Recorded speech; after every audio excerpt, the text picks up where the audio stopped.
Welcome to the Real Estate Show with Pat Lopez, where we talk everything real estate. Today, my guest is Stacy Sanseverino from KW Empower and Agent University by Stacy. Welcome to the show. Thanks so much, Pat. I appreciate the invitation. Okay, so for this show, the hottest topic everybody's talking about is the NAR settlement or perceived settlement. It still has to get judge approval. But what I want to talk about is how real estate agents have to step up their game. And with Agent University, that's one of the things you offer. So can you just touch upon what you do at Agent University? Yeah, absolutely. So my passion has been contracts since I started this practically, and really learning how to serve my clients in the process of the transaction. There are a lot of classes out there, though, that'll teach you lead generation and how to get the client. Right. I am the next step. And I find that a lot of people hold themselves back from lead generating or prospecting and talking about real estate because they don't know what comes next. They don't know how to pre-qual a buyer or a seller or do a consultation with either of those parties. Or what's in the agreement of sale. I mean, there are 80 blanks in the agreement of sale in Pennsylvania to fill out and Delaware. And there's at least 20 dates and deadlines. So if agents don't know what comes next, they're going to hold themselves back. And that's where I come in. I help people build the competence in the work that they're going to have to do with their clients so that they have the confidence to go out there and get the business. And now, like you said, is more important now than ever. Okay, so one of the big changes or proposed changes, because once again, everything has to be finalized by the judge, and there could be some changes, but one of the big things is before you're able to show a buyer a home, you need to sign your buyer agency contract. So I've spoken to many realtors that they're saying, well, why would somebody sign that buyer agency contract when I just met them? So my first question to you is, can you do a buyer agency contract for a specific property? Yeah, absolutely. And I do want to clarify, though, I don't believe you have to have it in order to show the property. If you want to get paid, you have to have it. So I do believe, so I always look at buyers like this. There are internet or cold buyer lead sources that you have, and then you have referred buyers. The referred buyers already know you have inherent worth. So when you invite them to a consultation, it's really easy for them to say, yeah, I'll do a 60-minute Zoom buyer strategy session with you. And then you can demonstrate your value and what you're going to do for them in that consultation.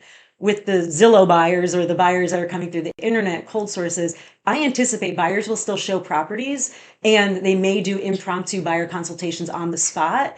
And they should really go to those properties. If they're going to take a chance and go to those properties, know what the commission being offered is, because there's a difference between a guarantee of commission, which is what we have now in the multiple listing service, versus an offer of commission, which will be what we have in the future if everything goes as planned according to the settlement. So a seller may offer or guarantee 2.5%, let's say now.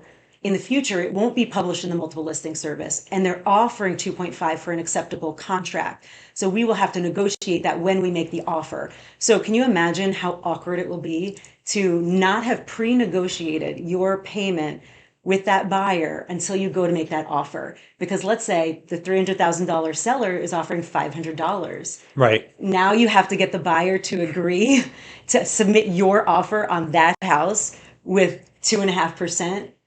When they could be paying, you could get $500 for that. So like you want to divorce your services from the houses that your clients buy. So you do that upfront, showing them the value, and then you get them under contract. Okay. So with that buyer agency, and once again, going back to what I was trying to get to, and thank you for clarifying what you said, but if I meet somebody and I want to show them that property and I want a guarantee that if they like it, I get paid, I have to sign that buyer agency, correct? Yes. Okay, great.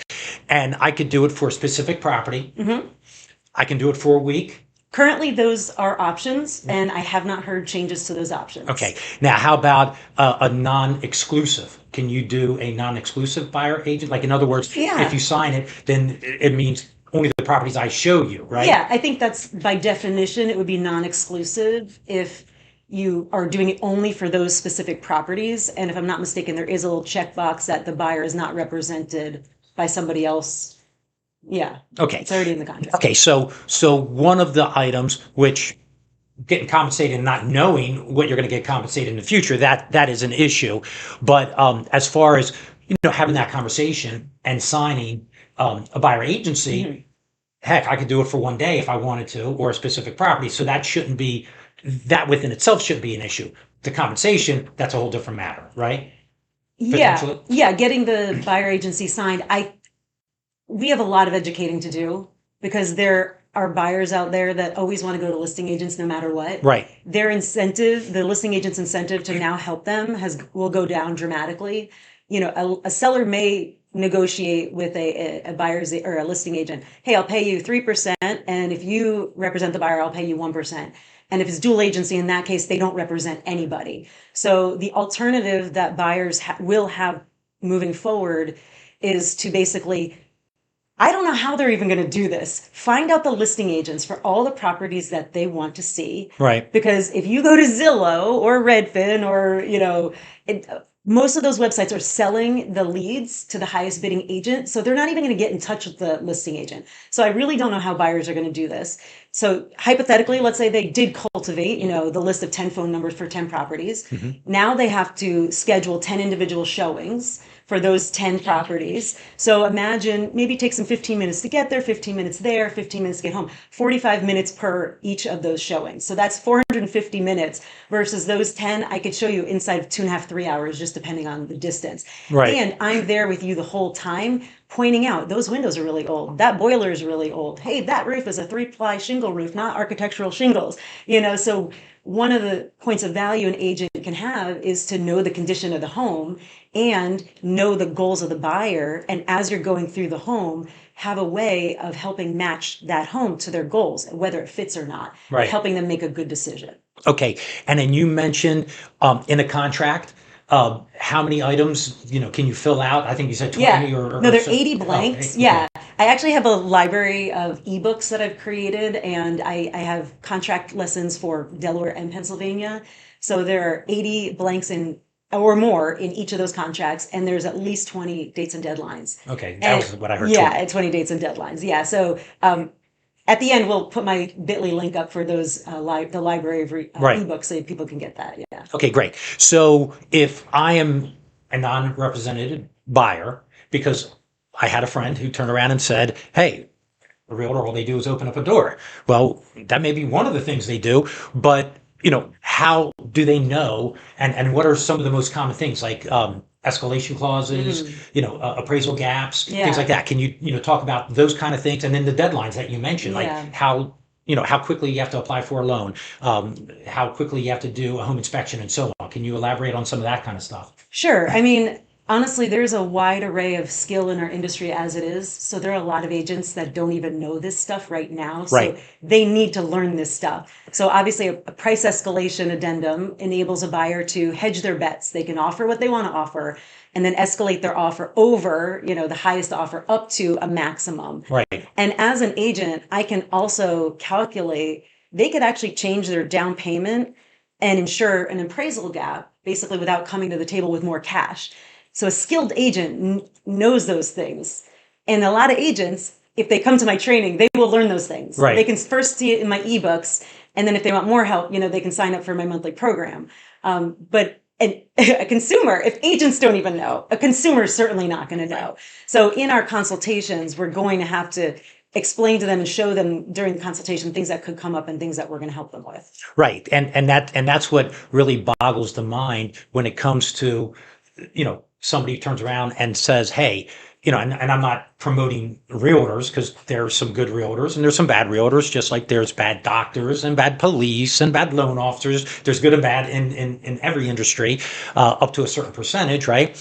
But I just don't see how a buyer can really navigate, this by themselves, because ultimately the listing agent, they're looking out for their client and they're trying to get the best deal for their client. Yeah. Right. Yeah. So if I'm going directly to that listing agent, would I go to a judge and have one attorney go both sides? Right. I mean, it just doesn't ultimately make sense to me. Right. Yeah. So I mean, I think really that's an issue, and it's the education that one thing agents did a poor job of, especially buyer's agents, was just not articulate their value, right? Yeah, I mean, and the way the commission and the industry has been set up for a long time is that the sales price pays both commissions.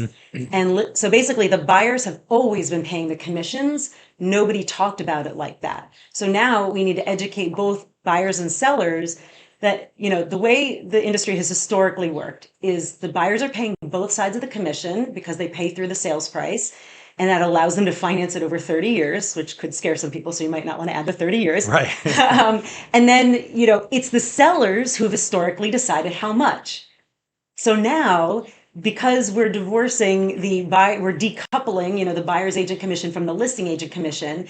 And I've been decoupling that for years now. I will say to a seller, hey, my commission is X, and I will tell you what other sellers are offering, and you can decide where you want to be. And I've had multiple sellers still say, a typical higher number. Like right. They don't always choose the lower number. So, so I have basically decoupled them. And then now I'm still going to talk to them as, basically the value of you paying, especially if you have a VA buyer potentially, and a VA buyer can afford any price point. So this could be for any price point. But specifically for those, lower price point buyers who already need a seller assist. These two groups of people are the ones that are going to be the most affected, right? Because if they already need a seller assist for their closing costs and they've depleted their bank account, they can't pay out of pocket for an agent to represent them. And like you said, how do they know they're really going to get a good deal? So easily our compensation could be covered by the value we bring to the table as far as negotiating goes.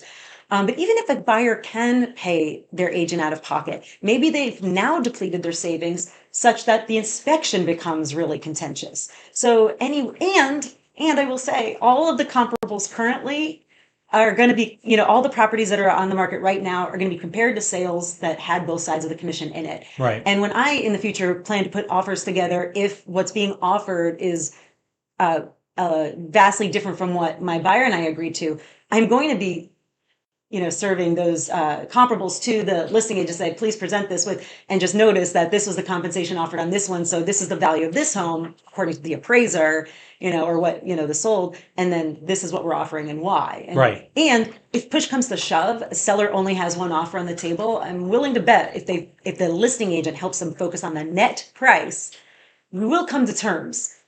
Hopefully, there are sellers that have a principled approach about it. I won't pay more than X. So it is incumbent upon listing agents to educate their sellers the benefits of it, of still paying the commission because it, broadens their buyer pool, and also help them look at the net, not the percentage of the buyer's agent. Okay, so just a little nugget. FHA has already stated that the seller paying the buyer's commission is not part of the seller credit or seller assist. So they've already made that announcement. Wait, so it can't be covered by a seller assist? No, they're separated. So I can get a 6% seller assist, plus the seller could pay a 2 or 3% commission to the buyer's agent. Perfect. So that's already done. We're waiting to hear from Fannie Freddie. Okay. Now, this is news to me. This is great. There you go.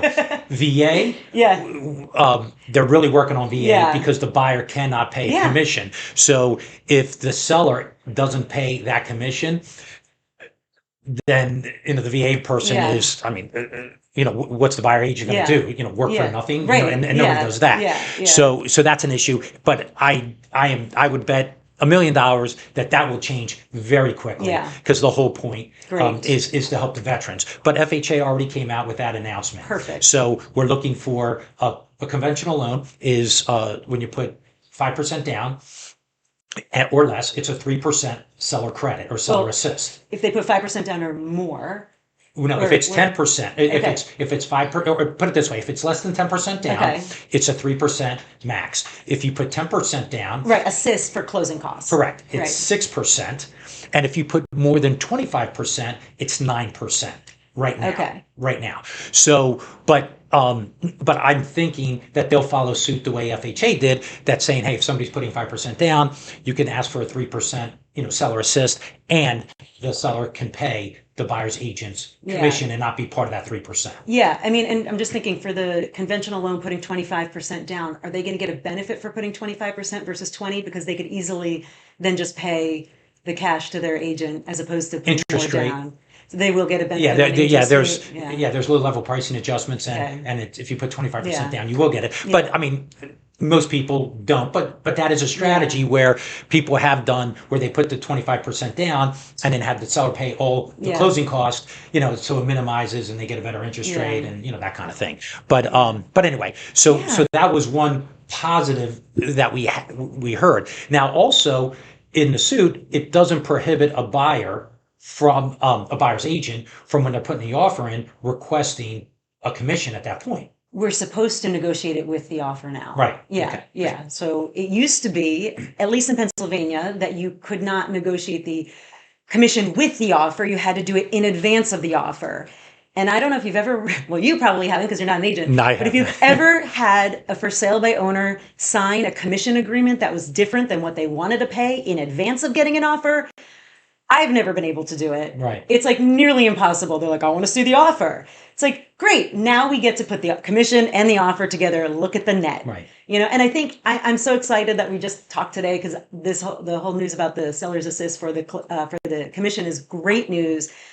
Definitely, like you said, for the conventional, or the Fannie Mae and the VA, that's really going to be a work in progress. Yeah, that's going to be really critical, because that reduces the number of people this is negatively going to financially affect. We as agents, though, still need to follow a consultative process. Right. And that includes, I use an intake form. So I mostly work on referrals. So I send them an intake form that gathers a couple key pieces of information. I mean, it's 2 pages, but the critical information that I need to prepare in advance for that consultation are their assets for the purchase. So I want to know how much do you have for the down payment and closing costs. How much you intend to put down entirely. If you have money for moving costs, I don't want to know that. Right. Okay. And the maximum monthly you want to pay on your mortgage payment, and just a little bit about where you want to be. So, I have 20,000. I want to pay $1,800 a month, and I want a 2-bedroom house in this neighborhood. So great. So I do my search in the multiple listing service, and then I pick the highest price point with the highest blend of taxes and price point that I think they can afford, and based on what the commission is published now, I will be able to see if they'll need to contribute towards my minimum, right?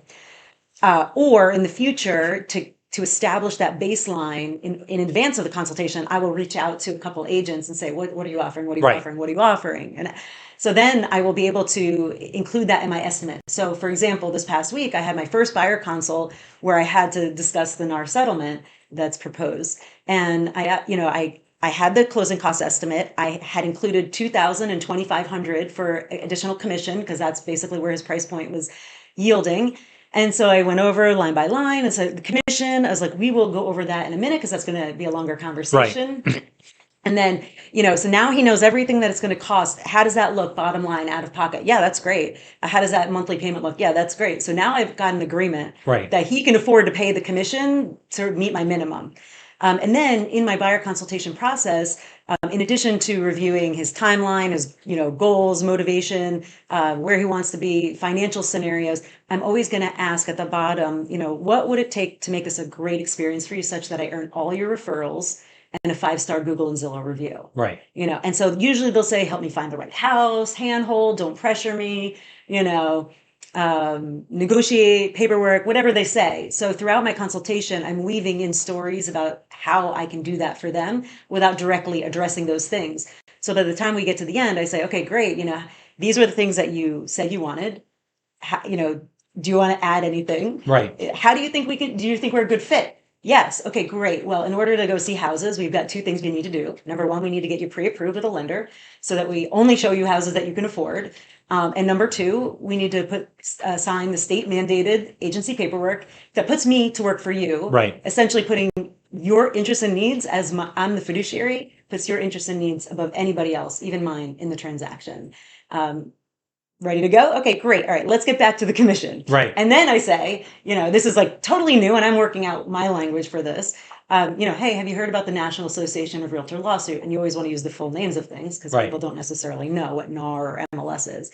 And like, oh no, it's like, so I'll educate them. Historically, buyers have paid the commissions through the sales prices, and the sellers have set the rate. There was a recent lawsuit where sellers were upset that they were paying the buyer agent fee. And so what we're going to do is, we have a minimum fee that, I work for, and I will either make sure that we only look at homes that, can cover that, or, if you're willing to make up the difference and I showed you how you could, Right. Then we can go from there. So it's going to take more education and, script writing to Right, exactly. nail it down and see how people receive it. Because I think it's confusing. It can get really confusing. Right. Yeah. Okay. So right now, you can put your offer in and you can ask for a commission. So let's say you're asking for a 3% commission, 2.5%, whatever the number is. And then let's say the seller comes back to you and say, you know what, I'm not going to pay you 3, I'll pay you 2. And if that's where it ends up being, and you spoke to your buyer saying, hey, I work at 3%, then in turn, that 1%, the buyer would make up that difference. Or we increase the offer by the net difference. Right, to get that without question. Right. Ultimately, how does the buyer want to pay for it, in cash or finance? Exactly. So ultimately, the number will come, and then also with the change is whatever you put down. If you say I get 2.5%, if the seller is willing to pay 3%, you can't get 3%. You get the 2.5. The other 0.5% can go as a seller credit or whatever to the buyer. So that's etched as far as the way it looks like right now. But there's really no difference, because if I'm looking for a house for $300,000, right? Yeah. And I put an offer in, you're my agent, you're putting the offer in for me, and you come back to me and you say, hey, there's multiple offers. They're asking, the final invest. Do you want to come at 310 or 320? Yeah. Well, there's no difference with this commission or, I get the house because I may say, no, all I can do is the 300,000 and that's it. Right. So ultimately, what you said is 100% correct.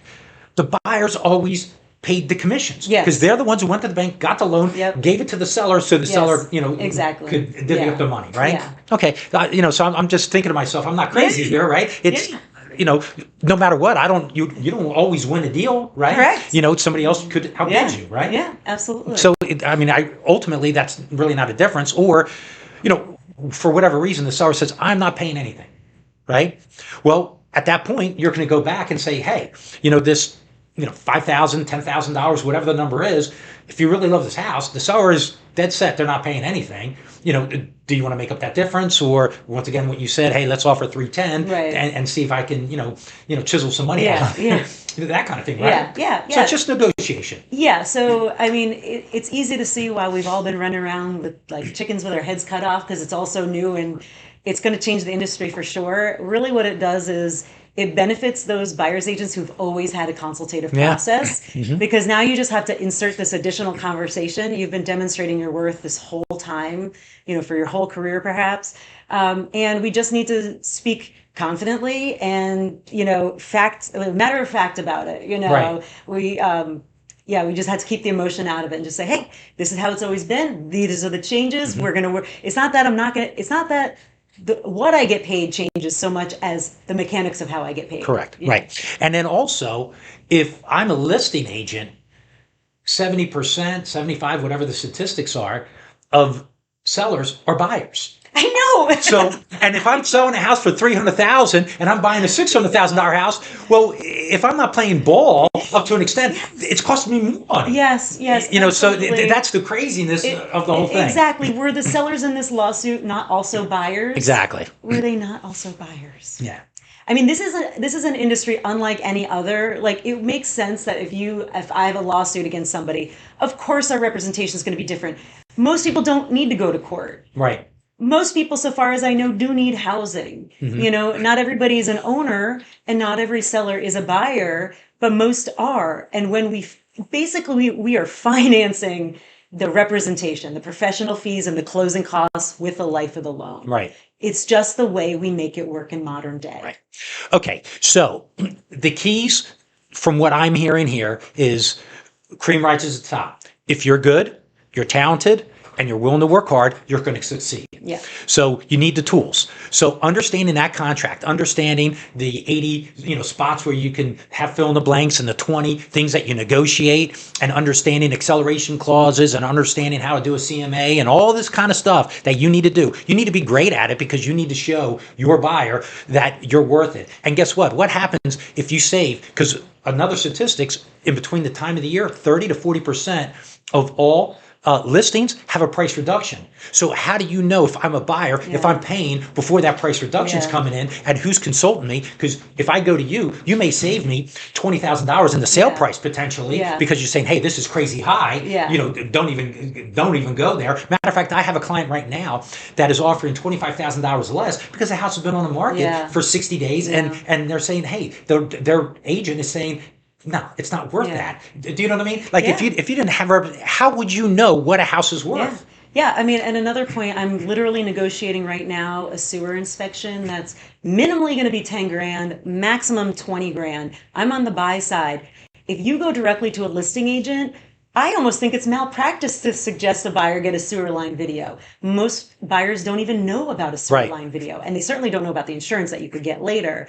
So the buyer is just not going to be protected. It's going to, was it the 80s, I think we went to buyer agency and higher protections for buyers. And now we're doing some sort of weird reversion. So it's important for us as agents to really demonstrate the value and show the value so that we can get paid for the value that we're going to give to the buyer. Okay, great. So give a plug for Agent University by Stacy. So yeah, so I mean, I have a bunch of ebooks that are for free, so you can check out my content and everything like that in advance of checking out, you know, my website, which basically I have 14 weeks of contracts, consults, you know, everything in between, everything. Once you have somebody that potentially wants to work with you, to the closing table, I have content to teach you all about that.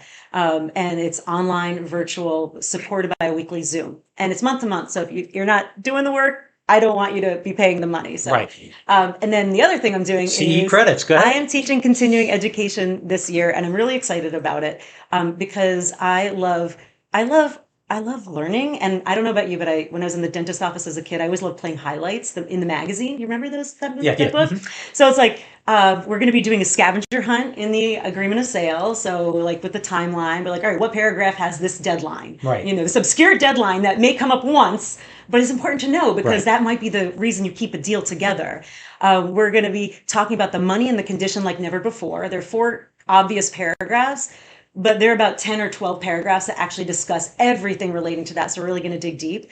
I'm also going to give people an overview of the exchange of documents throughout the transaction. There's so many documents that are being passed back and forth, and I'm going to basically give you a clear roadmap to that exchange of documents. So it's going to be super fun. We're going to do an agreement of sale hypothetical, and there's going to be quizzes throughout just to test your knowledge, see what you came in thinking. And then when you leave, we're going to see, you know, how your thoughts change on how to be a better agent, you know, for the consumer and for your client. Okay, and then how do they find your class? Oh yeah, okay. So I'm teaching it through Janet Benstock Real Estate Academy, but I have a landing page that'll lead you there. So it's a bit.ly link, and it's a bit.ly/, and then it's best PACE ever 2024. There you go, best ever. Best PACE ever 2024. Okay, well, thanks. And it's May 3rd and May 21st. Okay, I'm sorry. 7 hours, yeah. Great. Yeah. Okay, well, thank you for being on the show. Thanks for sharing. Thank you so much, Pat. I really thought what you bring to the table with Agent University is super, super important today for agents, because once again, there's going to be a lot of agents that fall out of business because they're not professional. I mean, super professional. You know, you have to be on the top of your game. So thanks for sharing. Thank you so much. Well, that's the Real Estate Show with Pat Lopez, where we talk everything real estate. Be sure to follow the show on Facebook and Instagram and subscribe below. I have great guests like Stacy coming on the show. And I have some other guests coming on in the future that are dynamite as well. Also, leave a comment. Tell me some show topics you'd like me to cover in the future. Remember, the show's everything real estate. Hope you enjoyed the show, and see you next week.